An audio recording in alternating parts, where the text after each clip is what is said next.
Hi, Wine Press. It's good to be with you again today. Trust you're doing okay. I mean, the world's gone a bit crazy. I woke up this morning and turned the news on, and I just thought to myself, this is nuts. The world's going crazy. All these different things that are happening around the world, it's like one thing after the other. And it's like we're just out of control, and it's like as though anarchy is starting to rule and lawlessness is ruling the day. And the vehicle by which it's doing it is through fear. Fear. It's like this mistrust is everywhere. You know, even this year alone, we've been challenged about what do we trust in? You know, can we trust in the government? Can we trust in the values that we have? We're being challenged in all these ways. In fact, I put it down on a list here of the areas in which we're told that we can't trust in. We can't trust in the World Health Organization. We can't trust in the police. We can't trust in the Labour Party. We can't trust in the Chinese. We can't trust in teenagers who are walking down the street. We can't trust in the stock market. We can't trust in priests. We can't trust people who look different from us or who speak a different language. We can't trust the system. We can't trust the media. We can't even trust the person who's sitting next to us who just sneezed. It's just crazy, isn't it? The world has just gone crazy. And because of this untrust that's happening in our society, it's like as though it's undermining all our values, all the things that we hold dear, and the way our society functions. It's just being undermined by all this fear, this lawlessness. This fear is the predominant emotion that people seem to be having. So how are you doing with that, church? How are you doing with handling this underlying fear that just seems to be pervading our society? Some people just kind of get angry and they just hit out and they do more damage because they do that. Other people kind of just lock themselves away in addictive patterns so they don't have to kind of deal with it. Some other people are just kind of lost in timidity and worry, and they're just powerless. Then there's other people who complain about everything. They've got nothing good to say about anyone. Whilst others suffer mental health issues, and then of course there's those who tragically choose to take their own lives just to opt out of it altogether. How are you dealing with fear? For most of us, I guess, there is this underlying anxiety that we live with today, this constant low level of anxiety. So how are you doing with fear? God says a lot about this. He tells us not to fear the things of the world. In fact, if there's anything to fear, Jesus says, just fear the one who can destroy the body and the soul. Don't fear the one who can destroy the body. But for most of us, we struggle with this thing of fear. So where do you land with it? For me, one of the places I land is in Proverbs 3:5 through 7. You know, trust in the Lord with all your heart, lean not on your own understanding. Acknowledge him in all your ways, and he will make your paths straight. He will make your paths straight. Do not be wise in your own eyes, but shun evil. And I think that's a great place to stand. I think it's a great place to launch from in how we do life, and particularly in this crazy world in which we're living. But this crazy world in which we're living is actually a precursor of the coming again of Christ. The precursor of it. You know, as I said, we've been talking about the second coming of Jesus. And the first week, we talked about the reasons why we can be certain Jesus is coming again. And last week, we talked about the when and the how Jesus is going to come again. And today and next week, we're going to be talking about the signs that are indicating to us that the time of Jesus coming is really close. And we're going to be looking at that in depth. And excuse me if I look at my notes a lot through this next couple of weeks. It's just that there's so much stuff, and I just want to keep true to what I have here so that I'm not kind of floating off all over the place. So have your pens and your paper ready, and make sure you're ready to kind of write down your notes and your references and all that sort of stuff. But we need to get a handle on how we're going to do this fear thing, because honestly, the signs that Jesus and the scriptures show us are coming are not for the faint-hearted. They're not for the faint-hearted. There'll be, on one sense, in one hand, it's kind of like there's always joy because of it, because you know these signs are all the precursor of Jesus coming. But the actual happenings themselves are really scary, and they'll be challenging for us, and we need to have a place to stand. So without doubt, Jesus tells us that there'll be specific and clear signs that will intimate his return to us. So we're to watch out for the season. So in Matthew 24, it says, when Jesus is talking about his second coming, he says, "Now learn this lesson from the fig tree. As soon as its twigs get tender and its leaves come out, you know that the summer is near. Even so, when you see all these things, you know that it is near, right at your door." Then Luke 21, Jesus says, "There will be signs in the sun and the moon and the stars." Did you see that meteor thing that went across the sky the other day, where they thought it was space junk, and then they said, no, it's a meteor. They just didn't know where it came from. Just different things happening, crazy things. On earth, nations will be in anguish and perplexity at the roaring and the tossing of the sea. Men will faint from terror, apprehensive of what is coming on the world, for the heavenly bodies will be shaken. Did you catch that word, terror? These signs will be scary, friends. So Jesus not only encouraged us to look for these signs, but also to read their meaning, because in these signs it heralds his coming again. Now, in Jesus' major prophetic passage in Matthew 24 and 25, Jesus clearly distinguished between his actual coming and judgment and the time of trouble that would actually precede it. Matthew 24, "For many will come in my name, claiming I am the Christ," Jesus said, "and they will deceive many. You will hear of wars and rumors of wars, but see to it that you are not alarmed. Such things must happen, but the end is still to come. Nation will rise up against nation, kingdom against kingdom. There'll be famines and earthquakes in various places. All these are the beginning of birth pains. Then you'll be handed over to be persecuted and put to death, and you'll be hated by all nations because of me."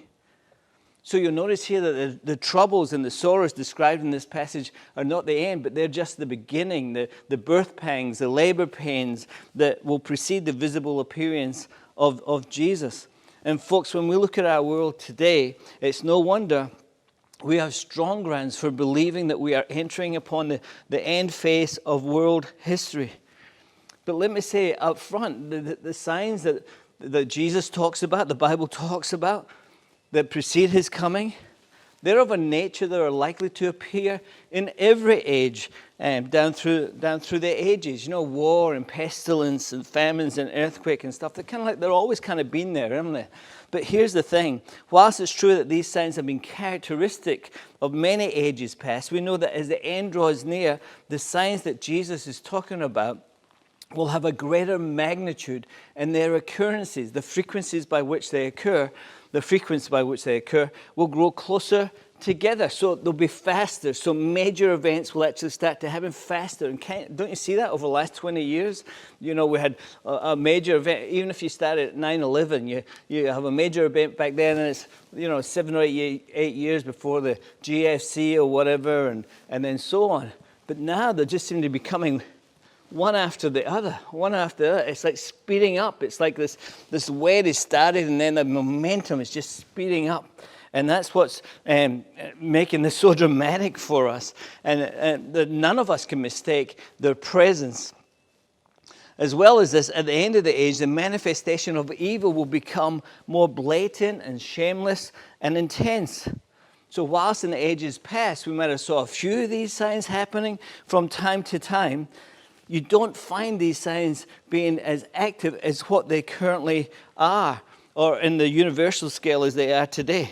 So because we're seeing all of these things in existence at one time to an unprecedented degree, we are justified in asking the question, are we witnessing the last turn of history's wheel? I mean, even if you're not a believer, even if you're listening to me today and you haven't given your life to Christ, you can't deny the events that are happening all around you. I mean, just turn on the news. It's enough to scare you half to death, isn't it?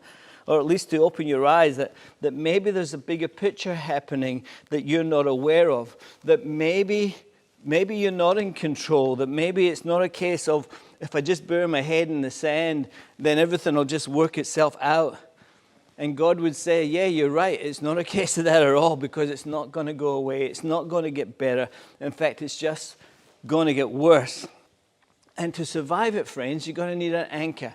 You're going to need an anchor so that you're not tossed to and fro by all the different circumstances that are going to happen. You're going to need somewhere to stand, somewhere that's solid ground. In other words, we're going to need a rock to stand on, one that can withstand the storms, one that's stronger than the storm.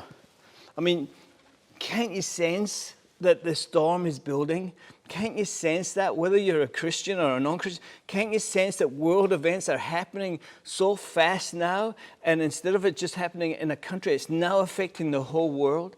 Can't you sense the storm the feel is in the air. The signs are happening. Jesus is coming again, and he tells us that all this sort of stuff's going to happen. It's going to happen with greater magnitude and more frequently, and it's going to kind of like, wow, if you don't have somewhere to stand, you're just going to be blown over, and you're just going to live in fear and can be controlled by fear. I remember when Jesus told the story of the two guys building the house in Matthew 7, and they said, there was one guy building his house on the sand, and another one's building his house on the rock. And Jesus says, and when the storms of life came, and it was a when, not an if. It was a when. In other words, they're definitely going to come.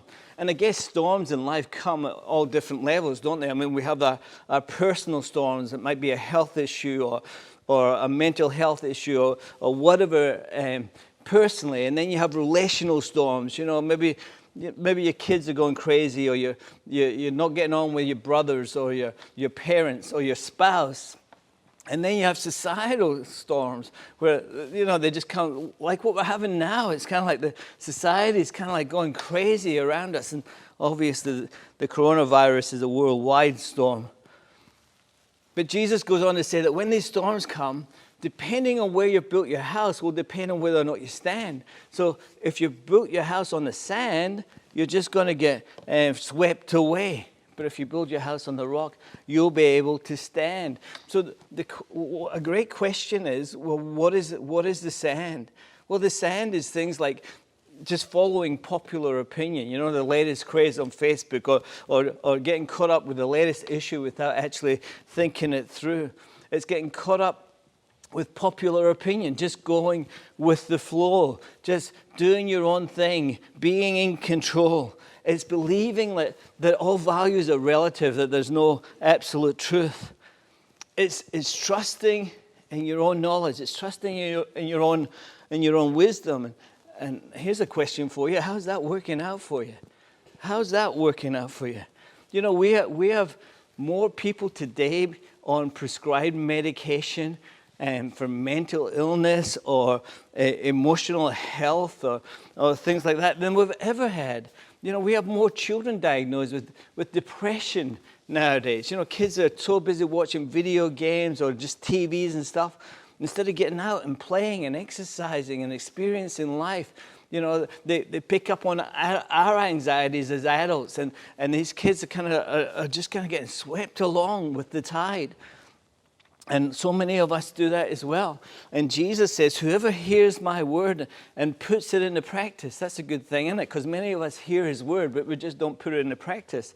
But Jesus says, whoever hears my word and puts it into practice is building on the rock, but whoever does not is building their life on the sand. Folks, think about this. To build something takes a period of time. It takes commitment. It takes a series of decisions. It takes perseverance. To build right, you've got to follow the architect's plans. And Jesus says, I'm the architect. Come follow me. Build your life on my words. And that way you'll be able to build your life on a rock. And you need this, folks. You need to do this. You need to build your life on the rock, because there are storms coming that are worse than we've ever seen before.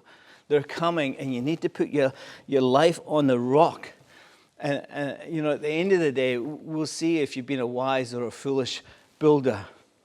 That's what these times will reveal to us. So my challenge for you today, if you're a Christian or even if you're a non-Christian or whatever, are you building your life on something solid? And the only thing I know that's solid enough to get us through these storms is Jesus and his word. And I would encourage you to do that.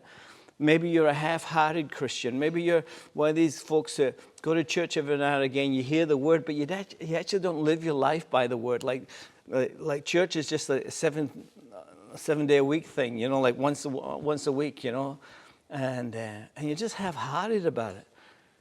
It's time to turn your life around and get full on. Maybe you're a Christian and you've fallen away. Maybe you're a prodigal son or daughter, and are you not sick of eating the pig's food? You need to come back to the Father's house. He's ready and waiting for you, and we all need to come back to Him to get our lives right, so that we can stand on the rock. Because these times are coming that I'm about to share with you. We need to get our heart fully devoted to Him. We need to be His disciple, a fully devoted follower, because these signs are coming and they are heralding His coming. So let's look at some of the signs that Jesus talked about. I'm just going to do a few of them today, and then I'll pick the rest up next week. The first sign is the political sign. The wars and rumors of wars. It comes out in Mark 13. It says, "When you hear of wars and rumors of wars, do not be alarmed. Such things must happen, but the end is still to come. Nation will rise against nation and kingdom against kingdom. There will be earthquakes in various places and famines. These are the beginning of birth pains."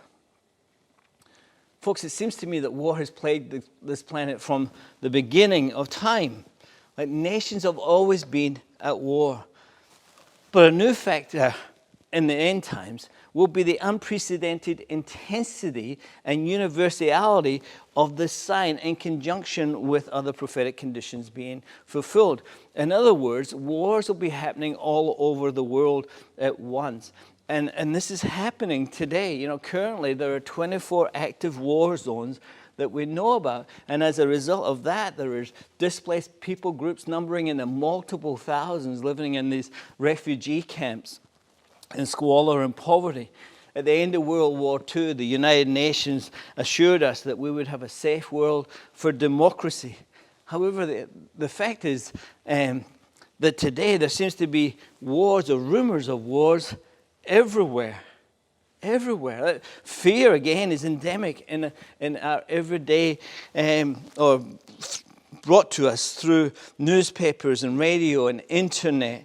The sights and sounds of war echo in our ears. Since the atomic bomb was developed, it's like as though we've moved to another level of horror and terror in the bounds of possibility. So the devastating effects of war and violence seem to be more horrific every day. Just in the last 20 years, just a century, 20 years, that's all it's been. We've had the horror of Afghanistan and Iraq and the Arab Spring and Syria and Libya and the horror of ISIS and the terrorism, and the list kind of just goes on.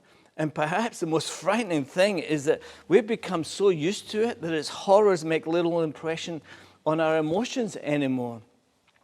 It's estimated that there have been over 100 wars and major conflicts around the world since 1945. That's a phenomenal number. The second sign is the natural signs, plagues and famines. Luke 21 says, "There will be great earthquakes, famines, and pestilences in various places, and fearful events and great signs from heaven." Do I really need to talk about this one in the middle of a pandemic, a world pandemic? What more proof do we need that this is starting to happen? And with the rise of war and malnutrition and poverty and bad hygiene and food shortage, it's no wonder that we're starting to see new diseases arise, and we're seeing famine to a degree that we've never seen before. And the bad news is that there will be even more plagues and famines in our future world. According to the World Bank, the number of undernourished people has increased in the recent years from 784 million in 2015 to 820 million by 2018. So it's gone from 784 million people are undernourished to 820 million are undernourished. But listen to this fact. More than 2 billion people lack the micronutrients needed for growth, development, and disease prevention. Over 2 billion people. That's a lot of people. The United Nations stated that apart from crops in the ground at the present time, there are reserve supplies of food to meet the world need for only 3 weeks. That's why famine is becoming increasingly familiar to us in many parts of the world, because of the growing population, global population. Experts estimate the world population will have 10 billion people in it by 2050 versus the 7.8 billion today. As I said, that's a lot of people. The UN Food and Agriculture Organization warned that the agricultural output will need to increase by 50% to cope with this. And the challenges of food production are huge. For instance, because modern diets are now heavier on meat, it requires significantly more grains and water. So the issue of identifying groundwater sources, along with the issue of climate change and so on, are crucial for our food supplies, for our survival. And then we have things like the coronavirus that kind of hits and it unfolds and disruptions and brings disruptions in domestic food supply chains, other stocks affecting food production. And then on top of that, you have that loss of income and the remittances for countries. So it creates all these strong tensions around food security risks in many countries like Angola and the Congo and India and Kenya and so forth. Folks, 2/3 of mankind is undernourished, and thousands are dying every week as a result of famine. Then on top of this, right now today, there's a plague of desert locusts swarming over East Africa. This plague of locusts is just destroying crops and vegetation, destroying the food security of millions in that region. And then they've now started to go into, billions of these bugs have now started to go into India and Pakistan. This is happening right now. And these desert locusts are the most destructive of their species. They travel about 150 kilometers per day. 1 square kilometer can contain up to 80 million adult locusts eating the same amount of food every day. 1 square kilometer eating the same amount of food every day that 35,000 people eat. That's just gone in a day. In Kenya, one swarm was reported to be 40 kilometers by 60 kilometers wide. In other words, that's big enough to cover Paris 24 times over. 24 times over. Eating that much food, just 1 kilometer of these insects eat enough food for 35,000 people. And they've got a swarm over there in Kenya, 40 to 60 kilometers wide. That's unbelievable, isn't it? And they're now warning there's a second wave forming in northwest Kenya. So things are going to get much, much worse. And guess what this food deprivation leads to? It leads to conflict. And then it leads to migration issues. And on it goes. So we have this rolling crisis happening one after the other. Aid agencies report that in our world today, a person dies of starvation every 5 seconds. So since you've started to listen to me, a whole bunch of people have died of starvation. And as I said, it's only going to get worse.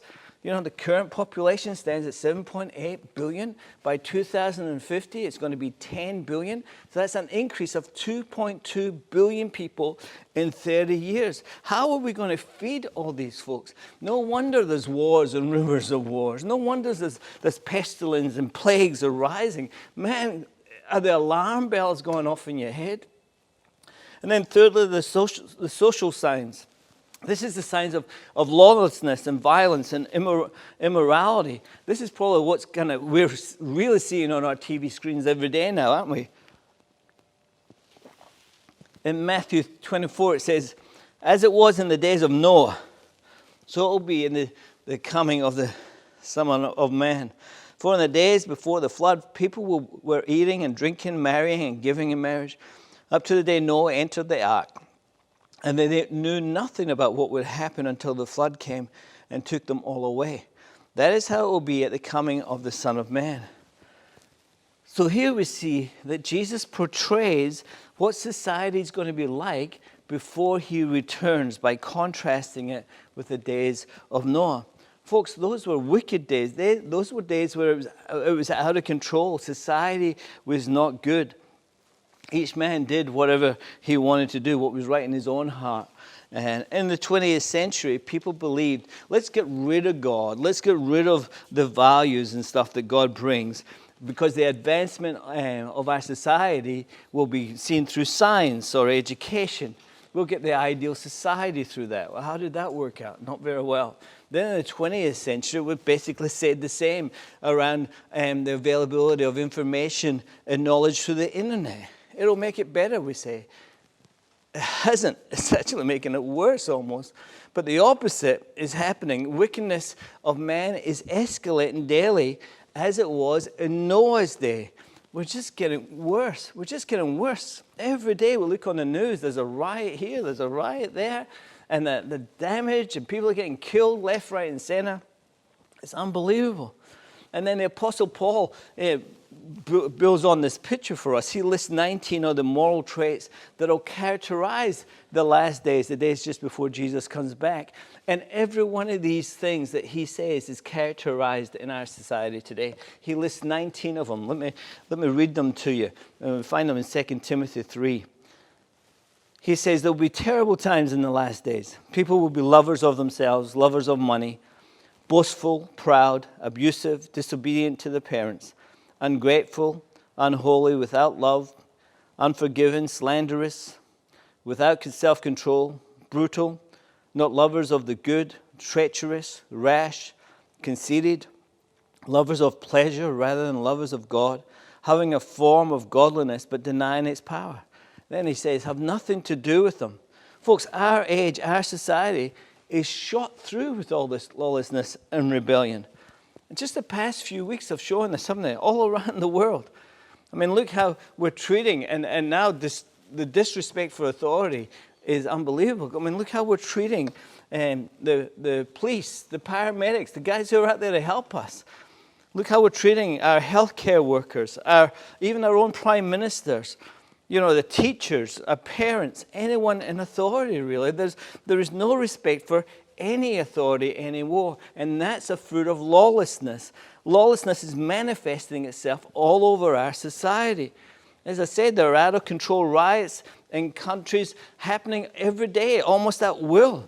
And it's like as though there's people groups just hijacking the important issues for their own agendas. And in doing that, they're undermining the rule of law. No one says anything anymore.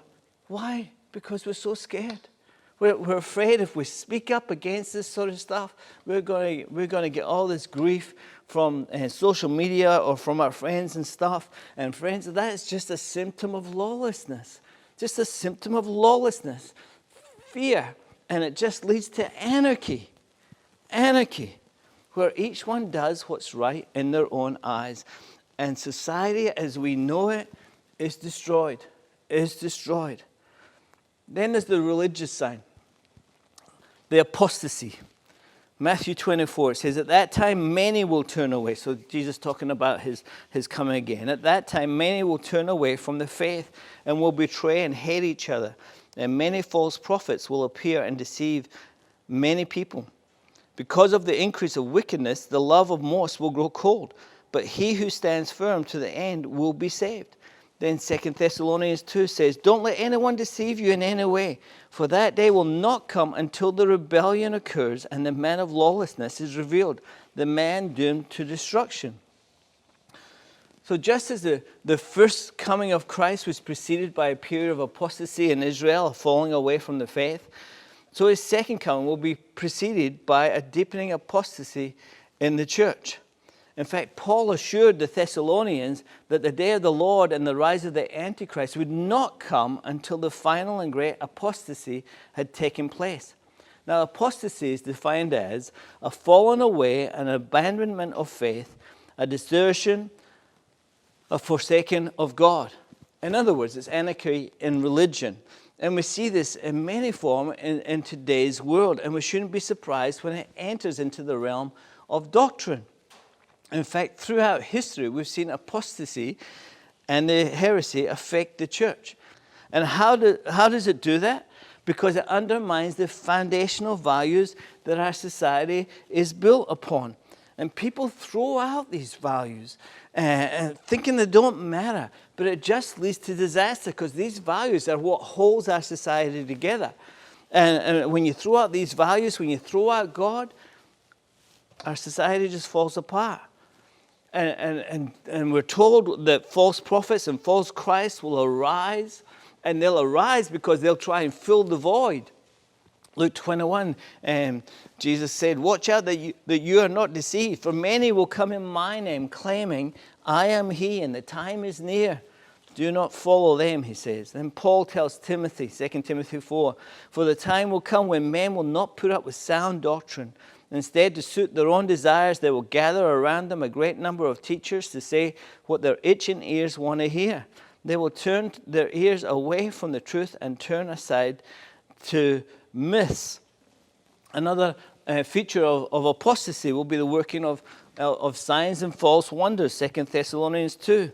And then the lawless one will be revealed, whom the Lord Jesus will overthrow with the breath of his mouth and destroy by the splendor of his coming. The coming of the lawless one will be in accordance with the work of Satan, displayed in all kinds of counterfeit miracles, signs, and wonders, and in every sort of evil that deceives those who are perishing. They perish because they refuse to love the truth and so be saved. For this reason, God sends them a powerful delusion so that they will believe the lie. Folks, it would seem, wouldn't it, when you look at the state of the church and spirituality today, that there is a growing apostasy already at work in the church. You know, we have people who say they follow Christ and that they're Christians, just not agreeing with what the Bible says. That there's the perversion of sexuality, which is now acceptable, and they do it in the name of love. But is it really? I mean, you can, in some churches today, you can pick and choose which parts of the Bible you're going to believe or that you want. You know, there's even some people who say there is no absolute truth. Everything's relative. Everything's relative. There's other people who say Mary wasn't a virgin. Jesus was only a man. He was only a prophet, a good man, you know. Others say Jesus' resurrection was not a physical resurrection. It was just a spiritual happening. And Jesus is only one of the ways that you can get to God. There's many ways in which you can get to God, they say. And these people are Christians, folks. This is apostasy happening in the church, just as Jesus foretold, because lawlessness is increased and fear is starting to rule, and many people's love will grow cold. And people start off well, but then when push comes to shove, you know, then Christianity starts to get away in the way of our pleasures and wants. There's only two actions you can do with that. You can either adjust your behavior so that you align yourself with what God's word says, or you just opt out of the whole thing altogether. So you can stop living in guilt. You can just do whatever you like. But if you do that, you're like the prodigal son and you end up a mess and you're just being swept along. Folks, you just got to not do that.